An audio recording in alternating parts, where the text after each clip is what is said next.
हाय everyone, अस्सलाम वालेकुम। Welcome back to my YouTube channel. So friends, कैसे हैं आप सब? उम्मीद करती हूँ कि आप सब लोग ठीक होंगे।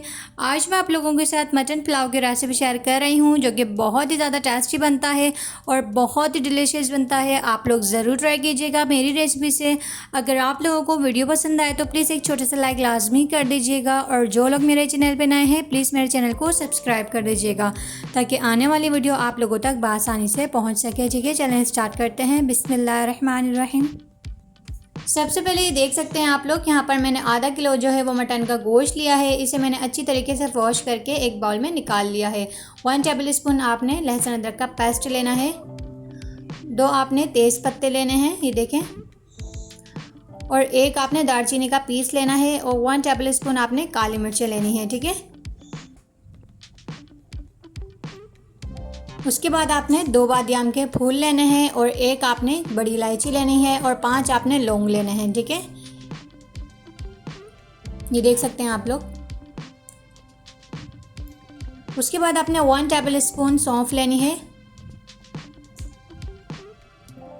1 टेबल स्पून ज़ीरा लेना है, 1 टेबल स्पून साबुत धनिया लेना है। ठीक है, 750 ग्राम में चावल बना रही हूँ, तो यहाँ पर मैंने 750 ग्राम ही गोश्त लिया है। उसके बाद आपने साबुत गरम मसाला एक मिक्सी के अंदर ऐड कर देना है, ये देख सकते हैं आप लोग। उसके बाद आपने इसके अंदर साबुत धनिया ऐड करना है, ज़ीरा ऐड करेंगे। उसके बाद इसके अंदर आपने सौंफ ऐड कर देनी है। अच्छा, यहाँ पर हम मसाला तैयार कर रहे हैं जो हम पुलाव के अंदर ऐड करेंगे। ठीक है, फिर आपने इसे कैप करके ब्लेंड कर लेना है, ये देख सकते हैं आप लोग। और यहाँ पर मसाला जो है वो हमारा रेडी हो चुका है, ये देखें। अब आपने इसे एक अलग बाउल में निकाल लेना है, ये देख सकते हैं आप लोग। उसके बाद आपने एक पैन लेना है, पैन के अंदर आपने गोश्त ऐड कर देना है। ठीक है, फिर आपने इसे अच्छे से मिक्स करना है, और आपने गोश्त का कलर जो है वो चेंज कर लेना है, और गोश्त का पानी जो है वो ड्राई कर लेना है, ताकि गोश्त के अंदर से जितनी भी स्मेल है वो निकल जाए। ठीक है, फिर आपने इसके अंदर 1 टेबल स्पून लहसुन अदरक का पेस्ट ऐड करना है, और 1 टेबल स्पून आपने वो मसाला ऐड करना है जो हमने अभी रेडी करके रखा है, ये देख सकते हैं आप लोग। उसके बाद आपने इसके अंदर सॉल्ट ऐड करना है 1 टेबल स्पून। फिर आपने इसके अंदर पानी ऐड कर देना है, फिर आपने इसे अच्छी तरीके से मिक्स करना है, और आपने फ्लेम को हाई कर देना है ताकि बॉयल आ जाए। और यहाँ पर देख सकते हैं इसका बॉयल आ चुका है। फिर आपने इसके अंदर आलू ऐड कर देना है। अच्छा, आलू जो है वो ऑप्शनल है, अगर आप ऐड करना चाहें तो कर सकते हैं, वरना आपकी मर्ज़ी है, एज यू विश। फिर आपने इसे अच्छे से मिक्स कर लेना है, और आपने इसे लो फ्लेम पर कैप करके गोश्त और आलू टेंडर होने के लिए रख देना है। ठीक है, उसके बाद आपने एक पैन लेना है, पैन के अंदर आपने 2 खाने के बड़े चम्मच ऑयल ऐड करना है। फिर आपने 2 मीडियम साइज़ की चॉप की हुई प्याज इसके अंदर ऐड कर देनी है। उसके बाद आपने इसे अच्छे से मिक्स करना है, और प्याज को लाइट ब्राउन कर लेना है। और यहाँ पर देख सकते हैं आप लोग, अनियन जो है वो लाइट ब्राउन हो चुके हैं। फिर आपने सब अनियन को जो है अलग प्लेट में निकाल लेना है। ठीक है,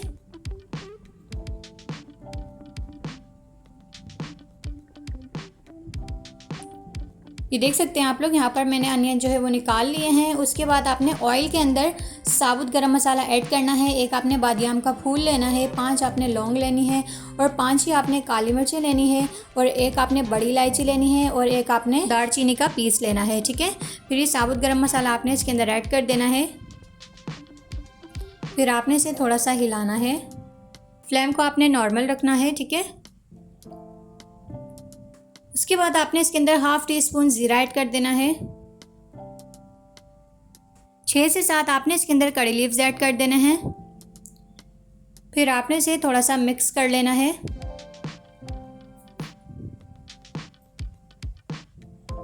उसके बाद आपने इसके अंदर 1 टीस्पून साबुत धनिया ऐड कर देना है। उसके बाद आपने 4 मीडियम साइज़ की अनियन लेनी है, उसे आपने बारीक बारीक चॉप करके इसके अंदर ऐड कर देना है।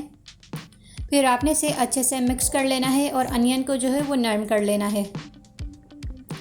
यहाँ देखें, अनियन जो है वो नरम हो चुके हैं। फिर आपने 4 टेबल स्पून इसके अंदर लहसुन अदरक का पेस्ट ऐड कर देना है।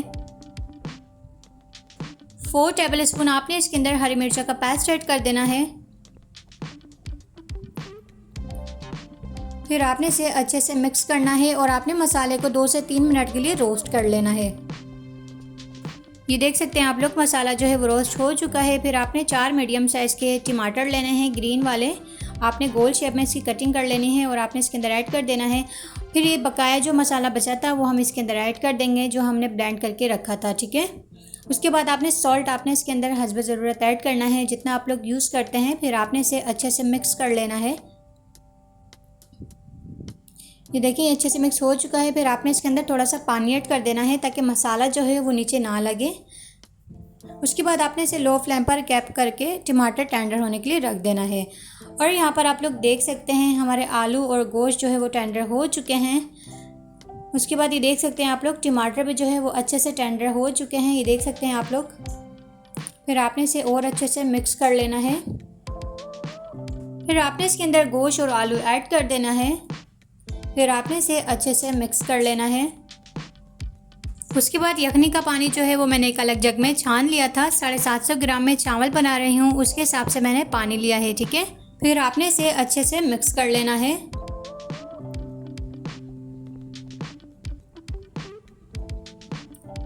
उसके बाद आपने 5 ग्रीन वाली हरी मिर्च लेनी है, फिर आपने इसके अंदर ऐड कर देनी है। और ये देख सकते हैं इसका बॉयल जो है वो आ चुका है। चावल जो है वो मैंने सॉक कर कर रखे हुए थे, फिर मैंने इसका पानी फेंक कर इसके अंदर चावल ऐड कर देना है। फिर आपने इसे अच्छे से मिक्स कर लेना है। उसके बाद आपने चावल का पानी जो है वो ड्राई कर लेना है। ये देख सकते हैं आप लोग चावल का पानी जो है वो ड्राई हो चुका है। उसके बाद आपने ग्रीन फ्रेश हरा धनिया लेना है, ये देख सकते हैं आप लोग। इसे आपने अच्छी तरीके से वॉश करना है, फिर आपने इसके ऊपर ऐड कर देना है।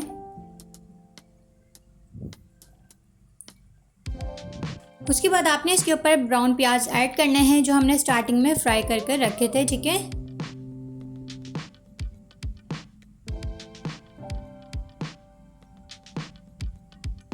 फिर आपने इसकी लो फ्लेम करके गैप करके चावल टेंडर होने के लिए रख देना है। और ये देख सकते हैं आप लोग माशाल्लाह से हमारे चावल जो हैं वो टेंडर हो चुके हैं। ये देख सकते हैं आप लोग बहुत ही अमेजिंग सी खुशबू आ रही है और ये बहुत ही ज़्यादा टेस्टी बनता है मटन का पुलाव, आप लोग ज़रूर ट्राई कीजिएगा। और ये देख सकते हैं फ्रेंड्स माशाल्लाह से हमारा मटन का पुलाव जो है वो रेडी हो चुका है। फ्रेंड्स उम्मीद करती हूँ आप लोगों को मेरी वीडियो बहुत पसंद आई होगी। अगर वीडियो पसंद आई हो तो प्लीज़ लाइक कॉमेंट शेयर और सब्सक्राइब कर दीजिएगा। नेहा अकरम को अपनी दुआ में याद रखना और अपना बहुत सारा ख्याल रखना। मिलते हैं इंशाल्लाह नेक्स्ट वीडियो में, जब तक के लिए अल्लाह हाफ़िज़।